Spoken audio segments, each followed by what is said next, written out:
le voy a poner mucho acento en los interdictos de adquirir la posesión, puesto que ya no tienen relevancia en estos tiempos, ¿no? Hace tiempo como que la gente solía acudir ante un juez agrario para pedirle posesión, para que le ministre posesión delante de toda la comunidad, seguramente para que sepan que eran los legítimos poseedores.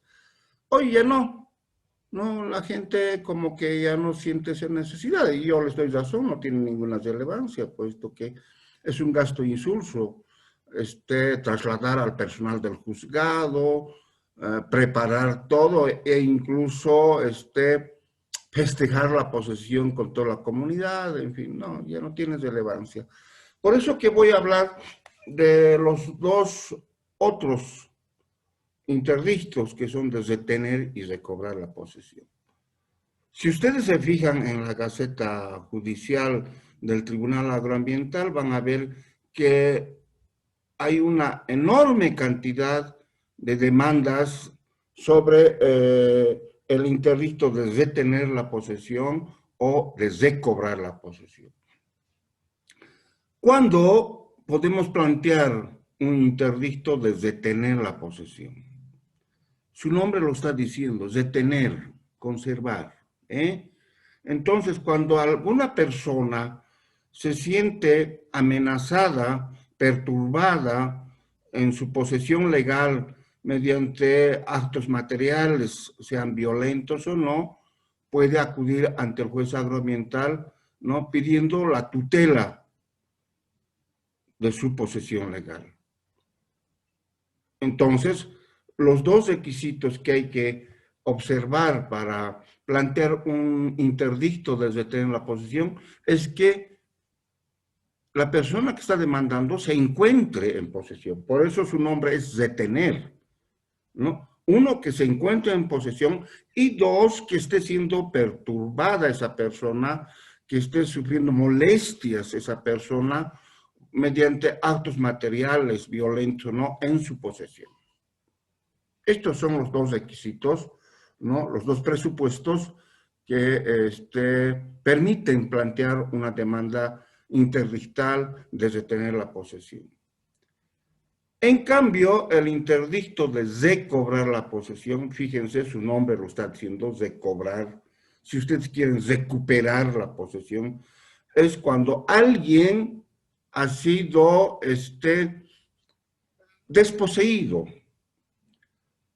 cuando alguien ha perdido la posesión legal de una parcela de tierra, de una extensión de tierra, mediante actos materiales, perturbatorios, que pueden ser violentos en todo caso, ¿no? Puede ser cuando a alguien, ¿no?, le han echado de su parcela de tierra, le han echado mediante actos o con actos violentos. En ese caso, esa persona que ha sufrido la eyección de su parcela de tierra, que ha sido despojada, puede plantear el interdicto de recobrar la posesión. Por tanto, los requisitos, los presupuestos para la legitimación de este interdicto es que haya perdido la posesión. Por eso estamos hablando de recobrar la posesión. Es que alguien que haya perdido, ¿no?, que haya sido desposeído por otra persona o personas mediante actos materiales, perturbatorios, violentos. En ese caso, acudirá ante el juez pidiéndole les restituya en su posesión, pero además que se le tutele en esa su posesión legal. Ahora, aparte de esos presupuestos para cada uno de estos interdictos, hay un tercero que es común para ambos. Y es que una demanda interdictal de retener o recobrar la posesión tiene que ser dentro del año. Tiene que ser dentro del año. O si quieren ustedes, para que me entiendan mejor, desde el momento mismo en que han sufrido las amenazas, los actos perturbatorios, o desde el momento en que han sufrido la desposesión y han sido echados de esa parcela de tierra, tienen un año para plantear cualquiera de los interdictos, según las circunstancias. Si pasó el año interdictal, perdieron la oportunidad, por tanto tendrán que buscar, ¿no?, otra acción jurídica que les permita,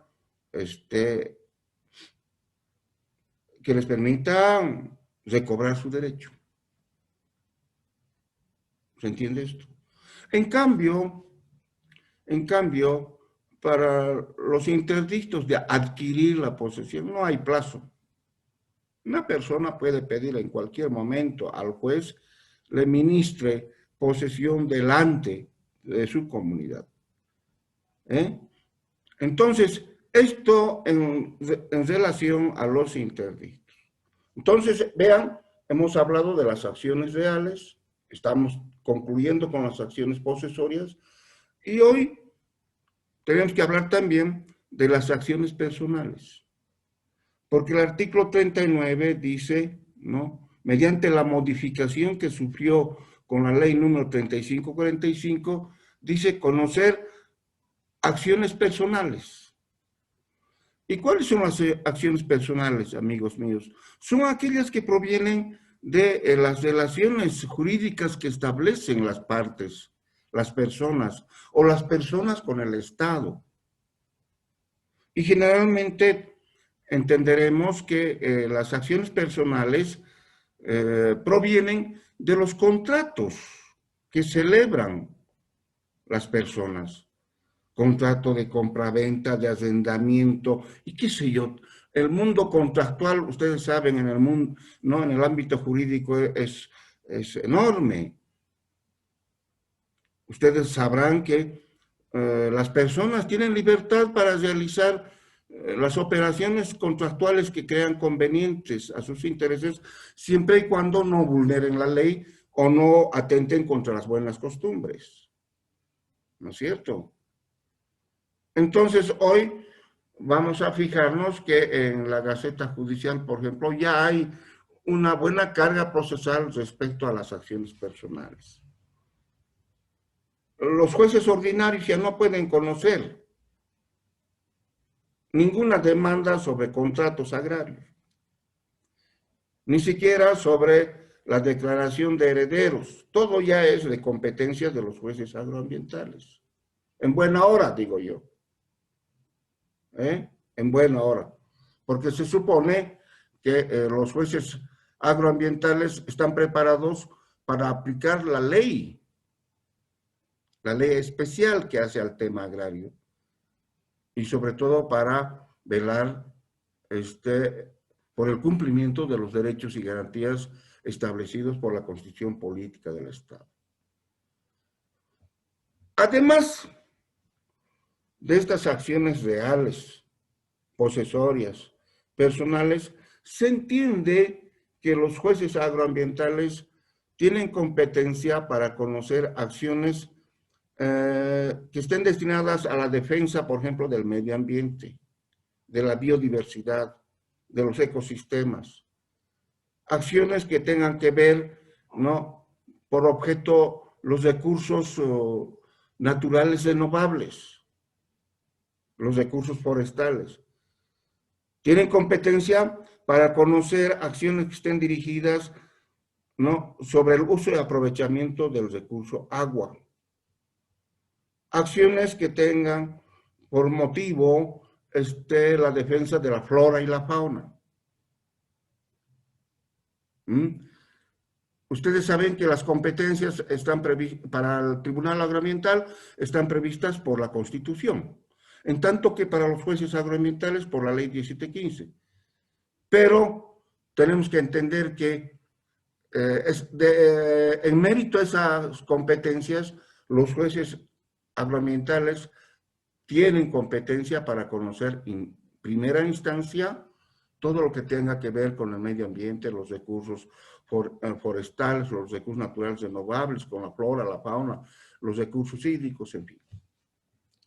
O sea, amigos míos, que esta es la virtud de de la existencia de una jurisdicción agroambiental en Bolivia. Es que se ha ampliado el marco competencial no solo para los magistrados del Tribunal Agroambiental, sino también para los jueces agroambientales.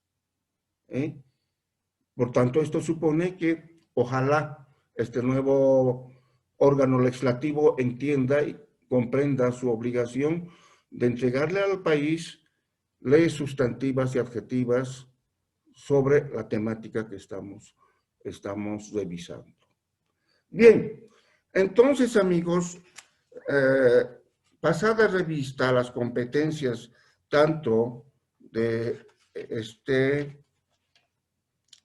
del Tribunal Agroambiental como para los jueces agroambientales, tenemos que entrar ya al módulo 13º, que tiene que ver con procedimientos agroambientales. Casi ya estamos terminando. Lo que sí yo tengo que pedirles, amigos, le presten atención a la jurisprudencia que estoy acompañando y que les estoy proponiendo en mi libro a ustedes. Me he pasado el trabajo de revisar aquello que les sirva a ustedes. Por tanto, tienen que enriquecer su conocimiento con el estudio, la comprensión de la jurisprudencia que se sienta en todos los órganos jurisdiccionales. Ustedes tienen que cultivar su vocación, su interés por el estudio jurisprudencial, si quieren ser buenos profesionales. Se los digo con bastante cariño, pero con bastante convicción también. No hay mejor herramienta, amigos míos, ¿no?, para el ejercicio de la profesión que manejar la jurisprudencia. Es una valiosísima herramienta. Por eso que yo estoy compartiendo con ustedes en todos los casos jurisprudenciales. Y yo voy a preguntar en el examen final. Préstenle atención. Entonces, amigos míos, para entrar ya al 13º, tenemos que ver el tema de los procedimientos agroambientales. Procedimiento. Y se supone que esto es lo que les interesa a ustedes. Debo entender que esto es lo que quieren aprender. Y para empezar, yo quiero compartir una definición de lo que es el procedimiento. Hay bastante debate doctrinario sobre lo que debe entenderse por proceso, procedimiento, por acto procesal, pero eso lo van a ver ustedes en la materia que corresponda. De pronto por lo pronto yo me quedo con esta propuesta de definición para que entiendan de qué estamos hablando. Dice, en el orden agrario el procedimiento puede ser definido como el conjunto de normas jurídicas que señalan los pasos y medios para la resolución de los conflictos emergentes de la posesión y propiedad agraria, procedimiento que por la especialidad del contenido social del conflicto agrario se caracteriza por contar con un sistema en el que lo escrito y lo expuesto oralmente marcan la modernización del proceso agrario. Entonces, el procedimiento no es otra cosa que el conjunto de pasos y medios que debemos cumplir inexorablemente hasta llegar, ¿no?, a la resolución del conflicto que nos interesa. Ese es el procedimiento. El procedimiento está marcado por ley. Y todos los pasos tienen su determinado tiempo. Esos pasos, esos medios, los tenemos que ir realizando de acuerdo a lo establecido por ley. Ya sea de manera escrita o de manera oral. Y por eso que quiero que ustedes entiendan un punto muy importante. Un proceso agroambiental comprende dos fases. Y esto lo hemos visto ya incluso, usted ya sabe. Comprende la fase escriturada la fase escrita, si ustedes quieren, y la fase oral propiamente dicha. Hay una primera fase, como lo vamos a ver, que está destinada a preparar el proceso agrario. A esa fase la llamamos escrita, que empieza con la presentación de la demanda, del memorial de demanda, con la contestación, ¿no? Y consiguiente señalamiento de día y hora para la primera audiencia. Desde el momento en que el juez señala día y hora para la realización de la primera audiencia, ingresamos a la fase oral propiamente dicha. Pero todo cuanto tenga que ver con la preparación del proceso es la fase escrita. O si quieren, la fase preparatoria. Y esto es común. Ustedes saben que en materia penal, por ejemplo, hay una fase preparatoria para ingresar al proceso penal propiamente dicho.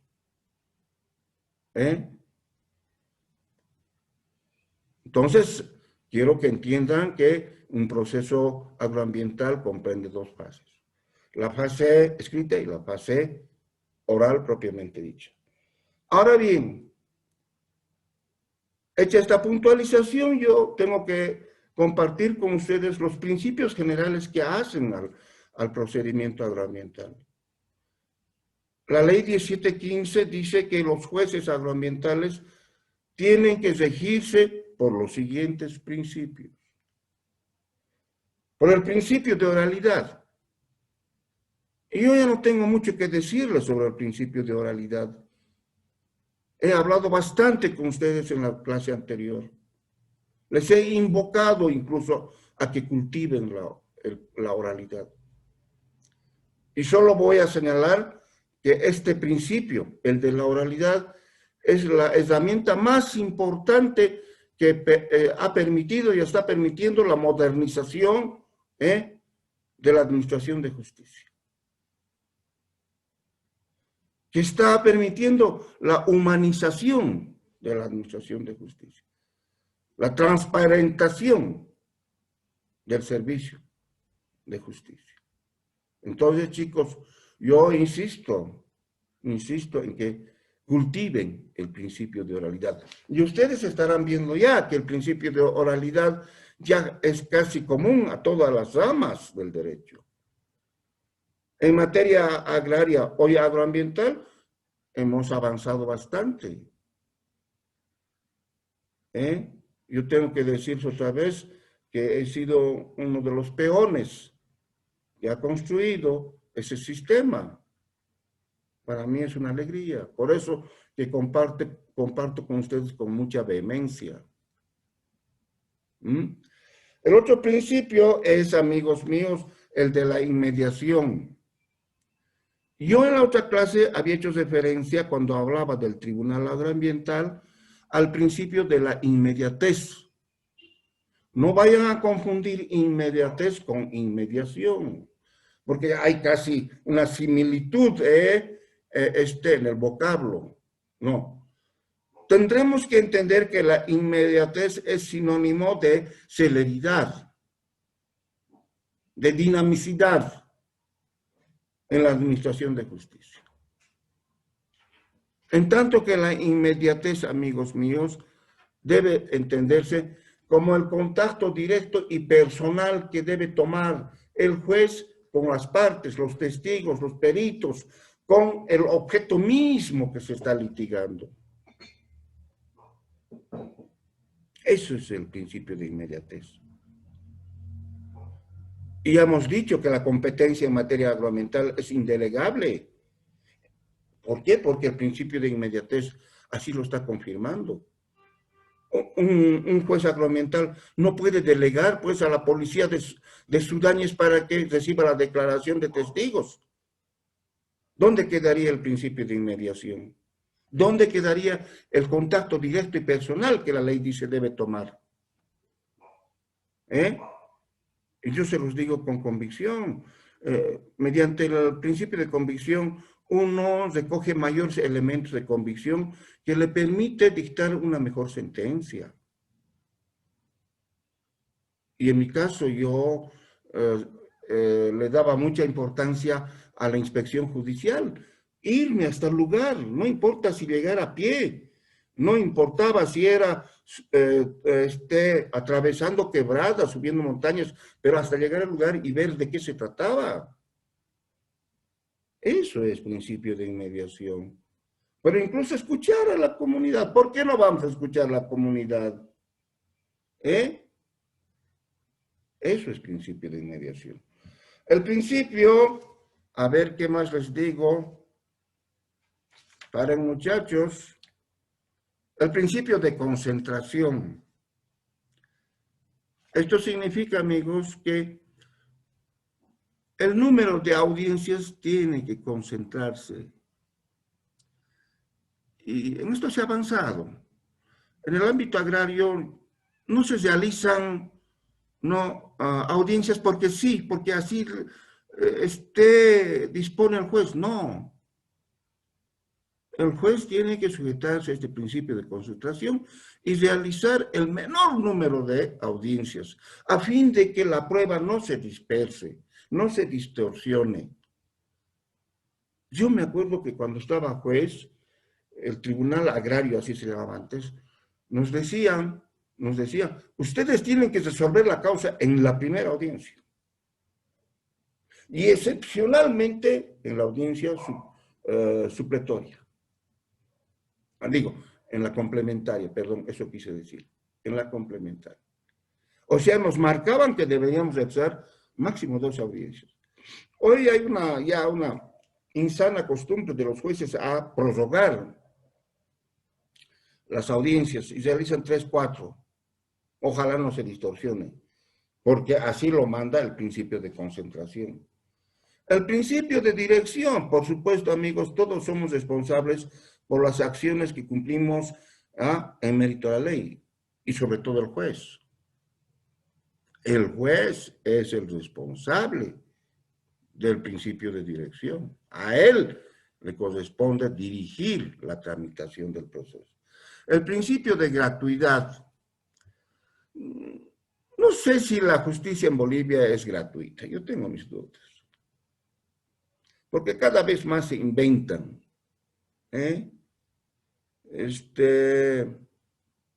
cargas para los usuarios de administración de justicia.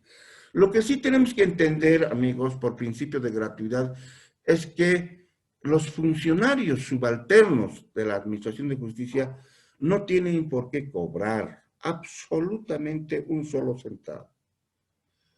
Y esta es una advertencia para ustedes.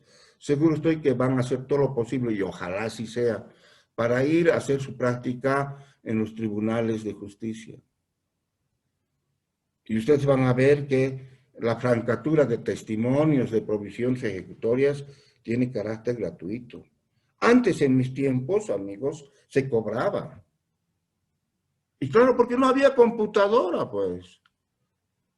El trabajo teníamos que llevarnos a nuestra casa y, claro, era el trabajo extra. Hoy no. Como tampoco, ojito, muchachos, no se puede recibir ningún monto de dinero por ir a citar o notificar a alguien. Eso es transgredir el principio de gratuidad, pero además significa cometer delito. Por más que te ofrezcan, por más que te digan, doctorcito, aquí está para su refresquito, No, no me reciban ustedes nunca. Jamás. Porque las partes son, si me permiten la expresión, son traicioneras. Cuiden ustedes el principio de gratuidad.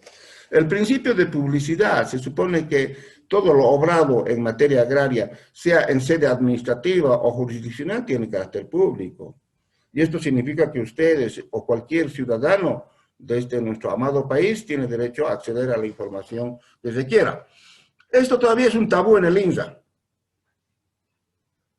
Todavía por más que incluso yo aquí me siento mal, han sido mis alumnos. y yo como les estoy, como estoy señalándoles a ustedes, oportunamente les digo, oigan, ustedes tienen que cuidar el principio de publicidad, pero ocurre que cuando llegan allá, no sé por órdenes de quién, como que son reacios a prestar la información correspondiente. Pero en todo caso, ustedes me tienen que defender el principio de publicidad. ¿Eh?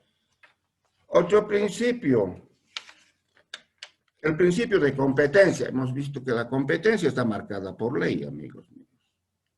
Y hemos visto que la competencia en materia agroambiental se define por dos elementos. Por la materia y por el territorio. Hemos hablado bastante, hemos hablado de los principios que hay que observar cuando se habla de competencia.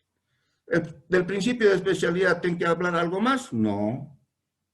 Hemos hablado desde hace bastante tiempo atrás sobre el principio de especialidad.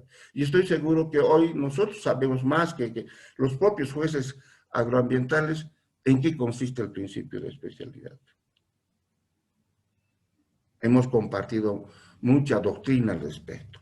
El principio de responsabilidad, por supuesto que el juez, el secretario, el oficial de diligencias son responsables por aquello que en cumplimiento de la ley deben realizar, pero sobre todo el juez. El administrador de justicia es responsable del caso que se le ha encomendado tramitar, sustanciar y resolver. El principio de servicio a la sociedad. Yo tengo que decirles, amigos, después de haber recorrido el país, nuestro departamento, de haber convivido con nuestros hermanos campesinos, que ser agrarista es ser un servidor de la sociedad, sin dudas. A los agraristas no nos mueven grandes intereses, como aquellos abogados que, por ejemplo, que defienden a los ricos, a los narcotraficantes, o a los corruptos de este país. ¿Saben qué? Van a sacar buena tajada. En la mayoría de los casos nosotros no. Es, amigos, un servicio a la sociedad. Y ojalá ustedes me sigan y sean servidores de su sociedad. Para eso la universidad les está formando, no yo, la universidad. El principio de celeridad es un principio común para todas, ¿no? Para toda la administración de justicia, y yo creo que no hay mucho que hablar al respecto. Y finalmente, vamos a hablar del principio de defensa. El juez tiene la obligación, amigos míos, de garantizar el derecho a la defensa de los sujetos procesales. Tiene la obligación. Porque ustedes bien saben, por sus estudios en derecho penal, en otras ramas, en derecho constitucional, la defensa es un derecho constitucional. Es un derecho humano, pues. A nadie se le puede juzgar sin haberle escuchado. Menos se puede atentar en contra de su patrimonio o de la propiedad agraria sin haberle escuchado. Por tanto, amigos, es una obligación y ustedes tienen que ser cultores de este principio, del principio de defensa. Acabo nombrando el principio de integralidad. ¿Qué más les voy a decir? Ya hemos visto respecto al principio de integralidad. Ya nosotros incluso utilizábamos una parábola. Decíamos que no hay que fijarnos solamente en el árbol, sino en el bosque entero. Y eso es el principio de integralidad. El último es el principio de eventualidad. Todo a su debido momento, muchachos. Todos los actos procesales tienen su tiempo. Y todo tiene que realizarse de acuerdo al orden establecido. ¿Eh? En la próxima clase yo voy a hablar con ustedes sobre el régimen de supletoriedad, ¿ah? Para entrar ya a lo que es la demanda, contestación, reconvención, a lo que es la última parte. ¿Me dejé entender, chicos? ¿Se entendió? Sí, doctor. Bueno, Sí, hijita, doctor. ya hijita mía, ¿han discutido ya la fecha de examen? Estuvimos quedando para el 19 de este mes, doctor, pero no es nada concreto. Concrétenme el día martes próximo, ¿ya? Ya, doctor, otra pregunta, por favor. Decime. Eh, es una pregunta, ¿quién garantiza el derecho propietario, doctor? La jurisdicción agroambiental en representación del Estado. Eso era la primera pregunta Mira, del segundo parcial, pero sí, ahí dice, doctor, garantiza, significa que la Constitución Política del Estado garantiza. Entonces, no la Constitución, la jurisdicción agroambiental. La jurisdicción agroambiental es la que garantiza. Son los magistrados y los jueces agroambientales en representación del Estado de derecho que garantiza el derecho a la propiedad agraria.